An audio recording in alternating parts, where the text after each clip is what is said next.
बनते हैं, छोटों के बल बनते हैं।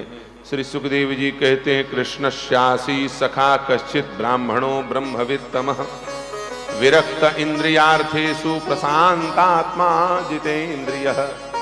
भगवान का एक सबसे छोटा भक्त कौन है ये? बोले प्रशांत। शांत नहीं, प्रशांत। शांत कौन? चंदन। चंदन शांत होता है, लेकिन चंदन में एक खतरा है। क्या? बार बार रगड़ोगे तो अशांत हो जाएगा, गर्म हो जाएगा। गोस्वामी जी कहते हैं, अनल प्रगट चंदन ते होई अतिशय रगड़ करे जो कोई। बार बार रगड़ोगे तो चंदन से आग निकल आएगा। इसलिए शांत से काम नहीं चलेगा, प्रशांत चाहिए। और कौन है प्रशांत? विरक्त इंद्रियार्थेषु प्रशांत आत्मा जितेन्द्रियः। श्री सुदामा जी महाराज प्रशांत हैं। गरीबी की ऐसी स्थिति, निर्धनता की ऐसी स्थिति कि घर के चूहे भी भूखे मर रहे हैं। छत्तीसगढ़ में कहते हैं ना, अरे ओकर घर मत मुसुआ भूख मरे थे, कहा जा देते हैं इसे, है कि नहीं? वो क्या दान करेगा? उसके घर में मुसुआ भूख मर रहा है, चूहा भूख मर रहा है, कहते ना। इतनी गरीबी, और फिर भी धर्म को नहीं छोड़ रहे हैं, भगवान के प्रेम और भक्ति का परित्याग नहीं कर रहे हैं। यह है सुदामा जी की स्थिति। इसलिए प्रशांत आत्मा, ब्राह्मणों ब्रह्मवित्तमः, कोई गरीब निर्धन नहीं, भगवान के दिव्य ब्रह्म वित्त को, जगत के वित्त को नहीं, ब्रह्म ज्ञान रूपी वित्त को, धन को प्राप्त किया हुआ महापुरुष है ब्राह्मणों ब्रह्मवित्तमः।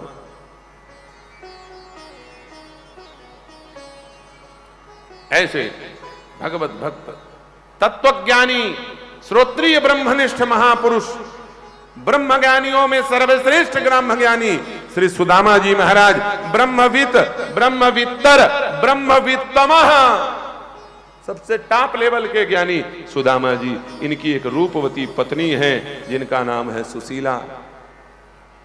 सुशीला को कहीं से पता चल गया कि मेरे पति के मित्र द्वारिकापति हैं, जिनके सोने के महल हैं। एक मित्र का सोने का महल और एक मित्र का समस्या का ना कोई हल।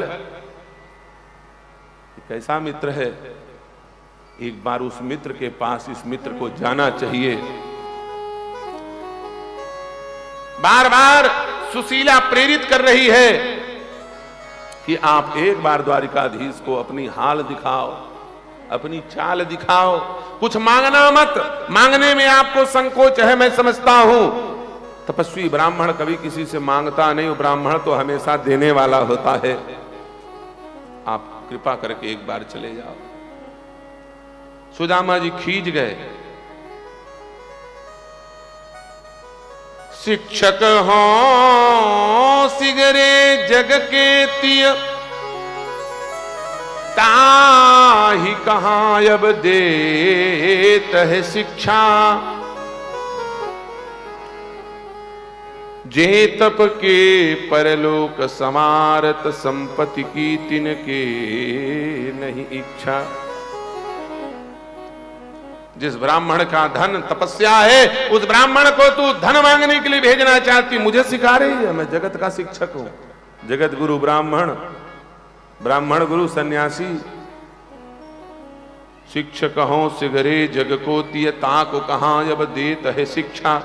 जे तप के परलोक समारत, संपत्ति की तिनके नहीं इच्छा। मेरे ही हरि के पद पंकज, 12,000 ले देख परीक्षा। और न को धन चाहिए बावरी, ब्राह्मण को धन केवल भिक्षा। हमारा धन केवल भिक्षा है रे बावरी। क्यों बिना मतलब का हठ ठानी है? सुशीला कहती, हठ ना करती पतिदेव, लेकिन क्या बताऊं, मेरी स्थिति तो देखो। कोदो सवाजुर तो भरी पेट तो चाहती ना दधी दूध मठौती। ताली बजाते हुए।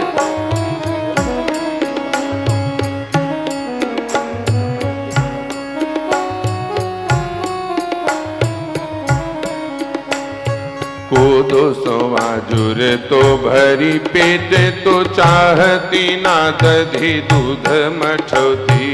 कोदो सवाजुर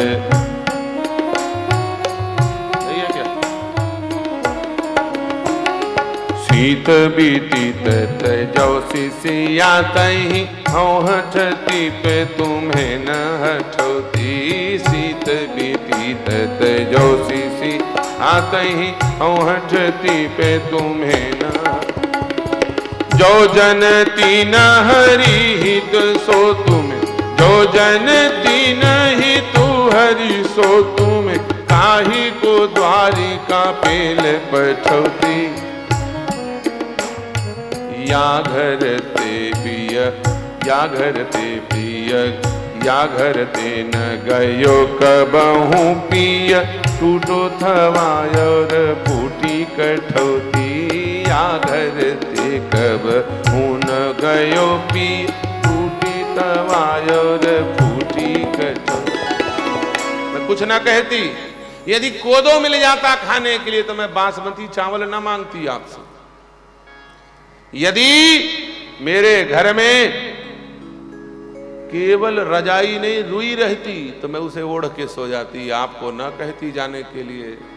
लेकिन रात भर ठंडी में कांप करके हमारा गुजारा होता है। जब से मैं ब्याह करके आई हूं तब से इस घर से टूटी तवा और फूटी कठौती नहीं गई। वो टूटी हुई तवा और फूटी हुई मटकी हमारे पास है। हमारे पास ठीक से बर्तन भी तो नहीं है। हे प्राणनाथ, आप चले जाओ, एक बार चले जाओ, मांगना मत, कुछ दिखा तो आना अपने चेहरे को। सुदामा जी नाराज हो गए। छाड़ी सबे जग तो ही लगी बक। बगुले के जैसे बक बक बक बक कर रही है, हट ठान के बैठी है। आठऊ जाम यह झक ठानी, जात ही देह लदाय लड़ा भरी लेह लदाय यह जिय जान। तू तो ऐसा समझ रही है जैसे मैं कृष्ण के पास जाऊंगा और जाते ही वो मुझे सोना चांदी हीरा मोती मणि माणिक से लाद करके राजा महाराजा बना के भेज देगा। और मैं चला भी जाऊं तो ईमानदारी से बताओ, मित्र के पास जाओ तो 4 सुपारी लेकर के जाना चाहिए। लेकिन हमारे पास तो देने के लिए 4 ठो चावल भी नहीं है। और मेरी इस हालत को देख करके तुझे लगता है कि मैं भगवान द्वारिकाधीश के राजमहल में प्रवेश कर पाऊंगा? पाऊं कहां ते अटारी अटा, जिनको विधि दीन है टूटी सी छानी। जो पे गिद्र लिखो है ललाट, तो काहू पे मेट न जात है अयानी। इसलिए